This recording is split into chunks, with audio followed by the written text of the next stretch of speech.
Hello friends, welcome back to my YouTube channel. So ನಾನು ಇವತ್ತು ನನಗೆ ಸಬ್ಸ್ಕ್ರೈಬರ್ ಒಬ್ಬರು ಕಮೆಂಟ್ ಮಾಡಿದರು, ಫ್ರಂಟ್ ಪಾರ್ಟ್ಗಿಂತ ಬ್ಯಾಕ್ ಪಾರ್ಟ್ ಸೈಡ್ ಫಿಟ್ಟಿಂಗ್ ಮಾಡಿದಾಗ ಉದ್ದ ತುಂಡ ಬರುತ್ತೆ, ಇಲ್ಲ ಅಂತಂದರೆ ಬ್ಯಾಕ್ ಪಾರ್ಟಲ್ಲಿ ಉದ್ದ ಆಗುತ್ತೆ, ಇಲ್ಲ ಅಂತಂದರೆ ಫ್ರಂಟ್ ಪಾರ್ಟಲ್ಲಿ ಉದ್ದ ಆಗುತ್ತೆ ಅಂತ ಹೇಳ್ತಾಯಿದ್ರು. ಸೊ ಅದು ಏನಕ್ಕಾಗುತ್ತೆ ಅಂತ ಅಂದ್ಬಿಟ್ಟು ನಾನು ಇವಾಗ ನಿಮಗೆ ಕಾರಣನೂ ಕೂಡ ಹೇಳ್ತೀನಿ, ಅದಕ್ಕೆ ಪರಿಹಾರ ಕೂಡ ಹೇಳ್ತೀನಿ, ಹೇಗೆ ಮಾಡಿದ್ರೆ ಅದು ಕರೆಕ್ಟ್ ಆಗುತ್ತೆ ಅಂತ. ಸೊ ಬಿಗಿನರ್ಸ್ ಆಗಿದ್ದೀರಾ, ನೀವು ಫಸ್ಟ್ ಟೈಮ್ ಸ್ಟಿಚ್ ಮಾಡ್ತಾ ಇದ್ದೀರಾ ಅಂತಂದರೆ ಇದೆಲ್ಲ ಆಗೋದು common.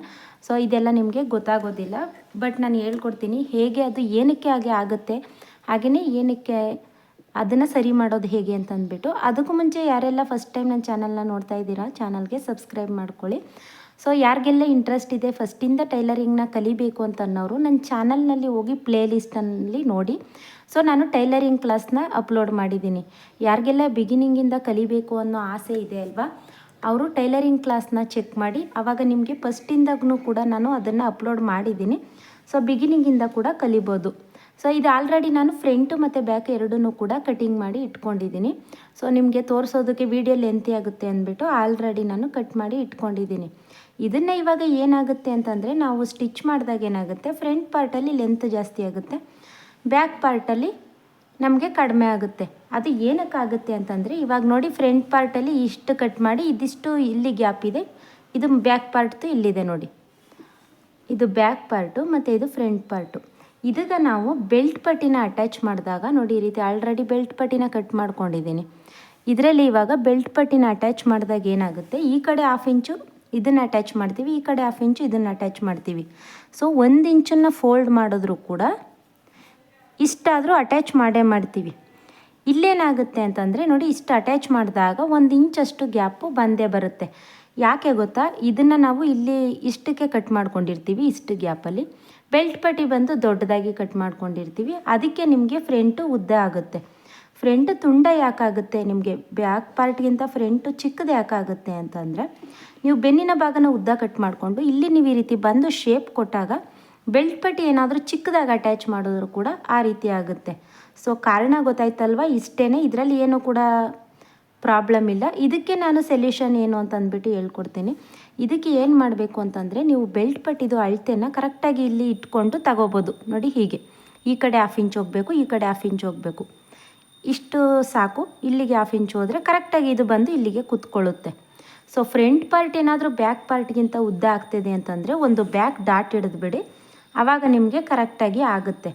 So back part length ಜಾಸ್ತಿಯಾಗಿ ಫ್ರಂಟ್ ಪಾರ್ಟ್ ಏನಾದರೂ ಚಿಕ್ಕದಾಯಿತು ಅಂತಂದರೆ ಈ ರೀತಿ ಇಟ್ಕೊಂಡು ಸ್ವಲ್ಪ ಈ ಕಡೆ ಕ್ರಾಸಾಗಿ ಕಟ್ ಮಾಡಿ. ಕಟ್ ಮಾಡೋದ್ರಿಂದ ನೋ ಪ್ರಾಬ್ಲಮ್, ಏನೂ ಕೂಡ ಆಗೋದಿಲ್ಲ.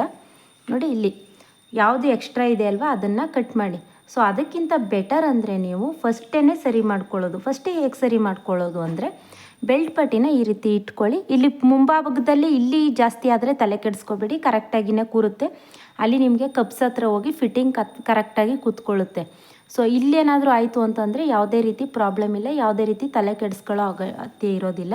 ಇಲ್ಲೇನಾದರೂ ಪ್ರಾಬ್ಲಮ್ ಆಯಿತು ಅಂತಂದರೆ ಮಾತ್ರ ಇದನ್ನೇನು ಮಾಡಿ ಅಂತಂದರೆ, ಸ್ವಲ್ಪ ಈಗ ಇಲ್ಲಿ ಕಟ್ ಮಾಡಿದ್ದೀರಲ್ವಾ, ಇದನ್ನು ಸ್ವಲ್ಪ ಕ್ರಾಸಾಗಿ ಕಟ್ ಮಾಡ್ಕೊಳ್ಳಿ ಬೆಲ್ಟ್ ಪಟ್ಟಿನ. ಆವಾಗ ಏನಾಗುತ್ತೆ, ಇಲ್ಲಿ ಚಿಕ್ಕದಾಗುತ್ತೆ. ನೀವು ಕಟಿಂಗ್ ಮಾಡುವಾಗಲೇ ಬೆಲ್ಟ್ ಪಟ್ಟಿನ ಅಳತೆ ತಗೊಂಡ್ಬಿಡಿ. ಇಲ್ಲಿಂದ 1/2 ಇಂಚು, ಈ ಕಡೆ 1/2 ಇಂಚು ಎಷ್ಟಿದೆ ಅಳತೆ ತಗೊಂಡು ನೀವು ಬೆಲ್ಟ್ ಪಟ್ಟಿನೂ ಅದೇ ಅಳತೆಗೆ ಕಟ್ ಮಾಡ್ಕೊಳ್ಳಿ. ಆವಾಗ ಏನಾಗುತ್ತೆ, ಕರೆಕ್ಟಾಗಿ ನಿಮಗೆ ಬೆಲ್ಟ್ ಪಟ್ಟಿ ಅನ್ನೋದು ಇಲ್ಲಿಗೆ ಕೂತ್ಕೊಳ್ಳುತ್ತೆ. ಆವಾಗ ಫ್ರಂಟು ಮತ್ತು ಬ್ಯಾಕು ಉದ್ದ ಬರೋದಿಲ್ಲ. ಸೊ ಇದು ಅರ್ಥ ಆಯ್ತಲ್ವ. ನಿಮ್ಗೇನಾದರೂ ಫ್ರಂಟ್ ಜಾಸ್ತಿ ಆಯಿತು ಅಂತಂದರೆ ಮಾತ್ರ ಈ ಡಾಟ್ನ 4th ಡಾಟು ಏನು ಬೇಕಾಗೋಗಿರೋದಿಲ್ಲ ನೋಡಿ, ಇವೆರಡು ಡಾಟ್ ಮಾತ್ರ ಸಾಕು, ಭುಜದ ಮಧ್ಯದಿಂದ ತಗೊಳ್ಳಿ. ಹಾಗೆಯೇ ಇದು. ಸೊ ನಾವು ಹಾಕಿ ಡೈಲಿ ಬ್ಲೌಸ್ನ ಸ್ಟಿಚ್ ಮಾಡಿ ಅಭ್ಯಾಸ ಆಗಿರೋದ್ರಿಂದ ಇದನ್ನು ಯಾವುದೇ ರೀತಿ ಅಳತೆ ಬೇಕಾಗಿಲ್ಲ. ಇಷ್ಟಿಷ್ಟು ಅಳತೆಗೆ ಇಷ್ಟೇ ಡಾಟ್ ಬೇಕು ಅಂತಂದ್ಬಿಟ್ಟು ನಾವು ಸ್ಟಿಚ್ ಮಾಡ್ತೀವಿ. ಈ 4th ಡಾಟ್ ಏನಕ್ಕೆ ಅಂತಂದರೆ, ನಮಗೇನಾದರೂ ಎಕ್ಸ್ಟ್ರಾ ಬೇಕು ಅಂತಂದರೆ ಮಾತ್ರ 4th ಡಾಟು, ಇಲ್ಲ ಅಂತಂದರೆ 4th ಡಾಟು ಅವಶ್ಯಕತೆ ಇರೋದಿಲ್ಲ. ಹೇಳಿದ್ನೇ ಅಲ್ವಾ, ಬ್ಯಾಕ್ ಪಾರ್ಟ್ಗಿಂತ ಫ್ರಂಟ್ ಪಾರ್ಟ್ ಏನಾದರೂ ಲೆಂತ್ ಜಾಸ್ತಿ ಆಯಿತು ಅಂದರೆ ಮಾತ್ರ 4th ಡಾಟು ಬೇಕಾಗಿರುತ್ತೆ. ಇಲ್ಲ ಅಂತಂದರೆ ಇವು 3 ಡಾಟು ಕಂಪಲ್ಸರಿ ಕಪ್ಸು ಕೂರೋದಕ್ಕೆ ಇವು 3 ಡಾಟೇ ಸಾಕಾಗುತ್ತೆ. ಸೊ ಇದರಲ್ಲಿ ಏನು ಡೌಟ್ಸ್ ಇಲ್ಲ ಅಂತ ಅನ್ಕೋತೀನಿ. ಇದರಲ್ಲೂ ಕೂಡ ಹಾಗೂ ಏನಾದರೂ ಡೌಟ್ಸ್ ಇತ್ತು ಅಂತಂದರೆ ಕಮೆಂಟ್ ಮಾಡಿ, ನಾನು ವೀಡಿಯೋನ ಮಾಡಿ ಅಪ್ಲೋಡ್ ಮಾಡ್ತೀನಿ. ಹಾಗೆಯೇ ನನಗೆ ಏನಾದರೂ ಡೌಟ್ಸ್ ಇರೋದನ್ನು ನನಗೆ ಕಮೆಂಟ್ ಮಾಡಿ ತಿಳಿಸಿ. ಕೂಡ ನಿಮಗೆ ಆನ್ಸರ್ ಸಿಕ್ಕಿಲ್ಲ ಅಂತಂದರೆ, ಯಾರಾದರೂ ಕಮೆಂಟ್ ಮಾಡಿರ್ತಾರೆ ಅಲ್ವಾ, ಅದ್ರ ಕೆಳಗಡೆ ನೀವು ಕಮೆಂಟ್ ಮಾಡಬೇಡಿ, ಅದು ನನಗೆ ಶೋ ಆಗೋದಿಲ್ಲ. ನಾನು ನನ್ನ ಚಾನಲ್ನಲ್ಲಿ ಹೋಗಿ ವೀಡಿಯೋಸ್ ಕೆಳಗಡೆ ಹುಡುಕಿದ್ರೆ ಮಾತ್ರ ಸಿಗುತ್ತೆ. ಸೊ ನೀವು ಹೊಸ್ದಾಗಿ ಏನಾದರೂ ಕಮೆಂಟ್ ಮಾಡಬೇಕು ಅಂತಂದರೆ ಫಸ್ಟಿಂದನೇ ಹೊಸ್ದಾಗಿ ಮಾಡಿ. ಯಾರಾದರೂ ಕಮೆಂಟ್ ಮಾಡಿರ್ತೀರಲ್ವ, ಅದು ಡೌಟು ಹೇಳಿರ್ತೀನಿ. ಇನ್ನೂ ಡೌಟ್ ಇದೆ ಅಂತಂದರೆ ಹೊಸ್ದಾಗಿನೇ ಕಮೆಂಟ್ ಮಾಡಿ, ಅದ್ರ ಕೆಳಗಡೆ ಕಮೆಂಟ್ ಮಾಡೋದಕ್ಕೆ ಹೋಗಬೇಡಿ, ಅದು ನನಗೆ ಶೋ ಆಗೋದಿಲ್ಲ. ಸೊ ಗೊತ್ತಾಯ್ತಲ್ವಾ? ಹಂಗಾಗಿ ಒಬ್ಬೊಬ್ರದ್ದು ಕಮೆಂಟು ರಿಪ್ಲೈ ಮಾಡಿಲ್ಲ ಅಂತ ಅನ್ಕೋತೀರಾ ಅಂತ ಅಂದ್ಬಿಟ್ಟು ಅದನ್ನು ಹೇಳಿದೆ. ಅದಕ್ಕೋಸ್ಕರ ಹೊಸ್ದಾಗೆ ಕಮೆಂಟ್ ಮಾಡಿ, ಅದಕ್ಕೆ ನಾನು ವೀಡಿಯೋನ ಮಾಡಿ ಅಪ್ಲೋಡ್ ಮಾಡ್ತೀನಿ. ಇಷ್ಟೇ, ತುಂಬಾ ಈಸಿ ಇದಕ್ಕೆ. ಸೊ ಯಾವುದೂ ರೀತಿ ಪ್ರಾಬ್ಲಮ್ ಆಗೋದಿಲ್ಲ. ಹಾಗೆಯೇ ನೀವು ಕೇಳ್ಬೋದು, ಬ್ಯಾಕ್ ಪಾರ್ಟ್ನ ಸ್ವಲ್ಪ ಕಟ್ ಮಾಡೋದ್ರಿಂದ ಏನಾದರೂ ಇಲ್ಲಿ ಆರ್ಮಲ್ ಹತ್ರ ಜಾಸ್ತಿ ಆಗುತ್ತಾ ಅಂತ. ಸೊ ಒಂದು ಸೈಡ್ ಕಟ್ ಮಾಡೋದ್ರಿಂದ ಬ್ಯಾಕಲ್ಲಿ ಏನಾದರೂ ರಿಂಕಲ್ಸ್ ಬರ್ತಾಯಿದೆ ಅಂತಂದರೆ ಅವಾಯ್ಡ್ ಆಗುತ್ತೆ. ಸೊ ಏನೂ ಕೂಡ ಪ್ರಾಬ್ಲಮ್ ಇಲ್ಲ. ಹಾಗೆಯೇ ಒಬ್ಬೊಬ್ರು ಹೇಳ್ತಾರೆ, ಸ್ಟಿಚ್ ಮಾಡಿದಾಗ ಬ್ಯಾಕಲ್ಲಿ ಮಾತ್ರ ಬೊಡ್ಡಂಥ ಬಟ್ಟೆ ಅಂದ್ಕೊಳ್ಳುತ್ತೆ, ಉಬ್ಕೊಳ್ಳುತ್ತೆ, ಬ್ಯಾಕಲ್ಲಿ ರಿಂಕಲ್ಸ್ ಬರುತ್ತೆ ಅಂತಾರೆ ಅಲ್ವಾ. ಅದು ಕೂಡ ಇದೇ ಕಾರಣಕ್ಕೆ. ಸೊ ಆರ್ಮೋಲ್ದು ನೀವೇನಾದರೂ ಆ ಥರ ರಿಂಕಲ್ಸ್ ಬರ್ತಾಯಿದೆ, ಇದು ಬಂದು ಉದ್ದ, ಆರ್ಮೋಲ್ದು ಉದ್ದ ಇಷ್ಟೇ ಇದೆ, ಕರೆಕ್ಟ್ ಇದೆ, ಬಟ್ ಹಂಗೂ ಕೂಡ ರಿಂಕಲ್ಸ್ ಬರ್ತಾಯಿದೆ ಅಂತ ಅನ್ನೋರು ಈ ರೀತಿ ಸ್ವಲ್ಪ ಬ್ಯಾಕ್ ಸೈಡಲ್ಲಿ ಕಟ್ ಮಾಡಿಬಿಡಿ. ಒಂದು ಅರ್ಧ ಇಂಚು ಕಟ್ ಮಾಡಿ, ಆವಾಗ ಯಾವುದೇ ರೀತಿ ರಿಂಕಲ್ಸ್ ಬರೋದಿಲ್ಲ, ನಿಮಗೆ ಟೈಟ್ ಕೂಡ ಆಗೋದಿಲ್ಲ, ಕರೆಕ್ಟಾಗಿ ಬರುತ್ತೆ.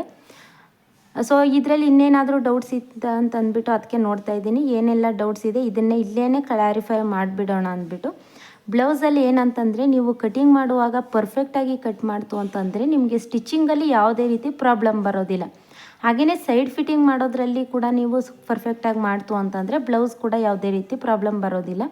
ನಾನು ಅದಕ್ಕೇ ಸೈಡ್ ಫಿಟ್ಟಿಂಗ್ ಮಾಡೋದನ್ನು ಕೂಡ ನನ್ನ ಚಾನಲ್ನಲ್ಲಿ ಅಪ್ಲೋಡ್ ಮಾಡಿದ್ದೀನಿ. ಪರ್ಫೆಕ್ಟಾಗಿ ಸೈಡ್ ಫಿಟ್ಟಿಂಗ್ ಹೇಗೆ ಮಾಡೋದು ಅಂತಂದ್ಬಿಟ್ಟು ನನ್ನ ಚಾನಲ್ನ ಚೆಕ್ ಮಾಡಿ, ಇಂಟ್ರೆಸ್ಟ್ ಇದೆ ಅಂತಂದರೆ ನೋಡಿ. ಪರ್ಫೆಕ್ಟಾಗಿ ಸೈಡ್ ಫಿಟ್ಟಿಂಗ್ ಮಾಡ್ತು ಅಂತಂದರೆ ಯಾವುದೇ ರೀತಿ ಪ್ರಾಬ್ಲಮ್ ಬರೋದಿಲ್ಲ.